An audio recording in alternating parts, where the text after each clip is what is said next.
एक बार फिर से दिल्ली की सड़कों पर आपको किसान दिखने वाले हैं, और वो भी कुछ सौ नहीं बल्कि हजारों की संख्या में। दिल्ली में फिर से कीलों की दीवार और बड़े बड़े बोल्डर लगा दिए गए हैं। दिल्ली में फिर से सैकड़ों पुलिस वाले दिल्ली बॉर्डर पर लगा दिए गए हैं और सड़कों को छावनी में तब्दील कर दिया गया है। आपको 2020-21 में किसानों का 1 साल तक चलने वाला आंदोलन याद ही होगा।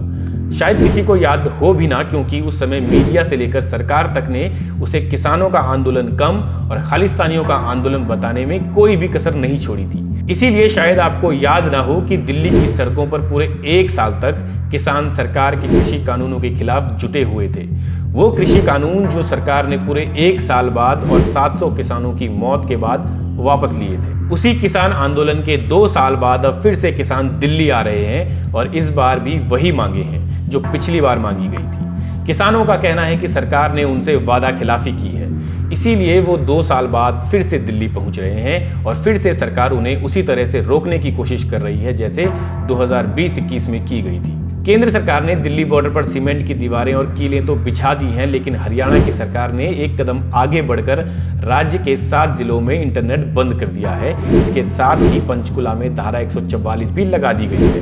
पैरामिलिट्री फोर्स की 50 टीमें लगा दी गई हैं और टिकरी बॉर्डर से लेकर शंभू बॉर्डर समेत पंजाब से सटे बॉर्डर को भी कीलों और बैरिकेड लगाकर बंद कर दिया गया है। यहाँ तक कि घग्गर नदी को भी खोद दिया गया है ताकि ट्रैक्टर उससे आर पार ना जा सके।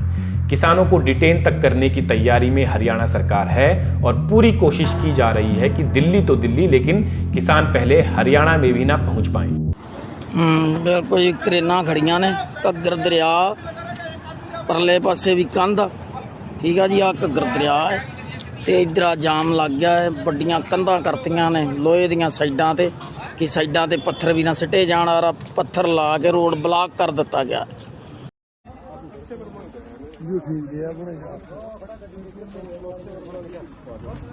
देखो भाई बलाडा रोड, ये दिल्ली जाने वाले को रोकने के लिए पहले ही लोगों को परेशान कर रहे हैं।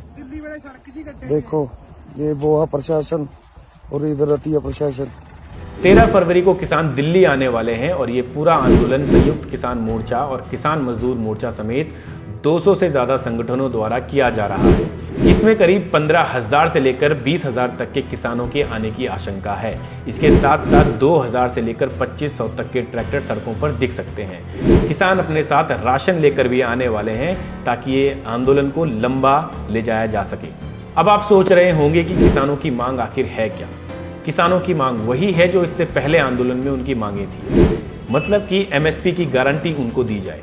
एमएसपी का मतलब होता है मिनिमम समर्थन मूल्य उनको दिया जाए ताकि उनकी फसलें जो हैं वो औड़ी कौड़ी दामों पर ना बिके। इसके अलावा स्वामीनाथन कमेटी की सिफारिशों को भी लागू करने की मांग किसान कर रहे हैं। 2006 में स्वामीनाथन कमीशन ने एक रिपोर्ट सरकार को दी थी जिसमें किसानों की आर्थिक स्थिति को सुधारने और पैदावार बढ़ाने के लिए कुछ सिफारिशें दी गई थी। किसान उन्हीं सिफारिशों को लागू करने की मांग कर रहे हैं। प्रोफेसर एमएस स्वामीनाथन वही हैं जिन्हें भारत में हरित क्रांति का जनक माना जाता है। इसके अलावा किसान कर्ज माफी की भी मांग कर रहे हैं। अब आप में से कुछ लोग कहेंगे कि आखिर किसानों के कर्ज क्यों माफ किए जाने चाहिए, लेकिन वही लोग इस सवाल पर चुप हो जाते हैं कि उद्योगपतियों के हजारों करोड़ रुपए आखिर क्यों माफ किए जाते हैं। खैर, ये एक अलग डिबेट है।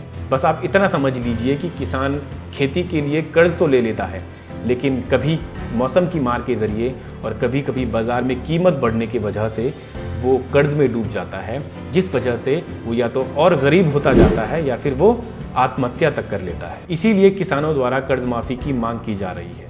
यहाँ पर आपको एक आंकड़ा जानना भी ज़रूरी है कि पिछले 7 सालों में मोदी सरकार ने 50% से ज़्यादा उद्योगपतियों के 11 लाख करोड़ रुपए के कर्ज माफ किए। खैर, आगे बढ़ते हैं। किसानों की एक मांग ये भी है कि किसानों को और खेती के मजदूरों को पेंशन मिले ताकि उनका बुढ़ापा भी ठीक तरीके से गुजरे। इसके अलावा प्रदर्शनों और आंदोलन के दौरान होने वाले मुकदमों को हटाए जाने की मांग भी किसान कर रहे हैं।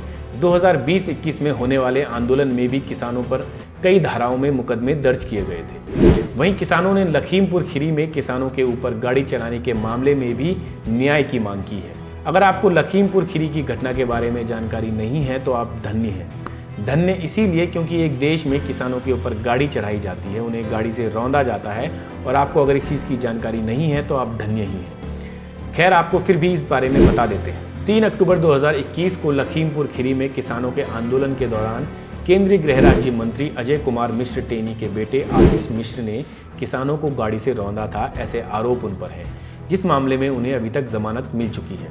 इस घटना में पत्रकार समेत 8 लोगों की जान चली गई थी।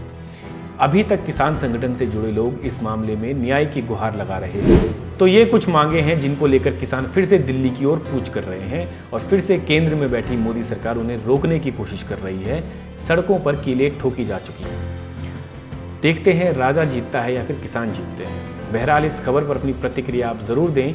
बाकी खबरों के लिए आप सुनेगा इंडिया को फॉलो और सब्सक्राइब कर लीजिए। मेरा नाम विकेश है। बहुत बहुत धन्यवाद।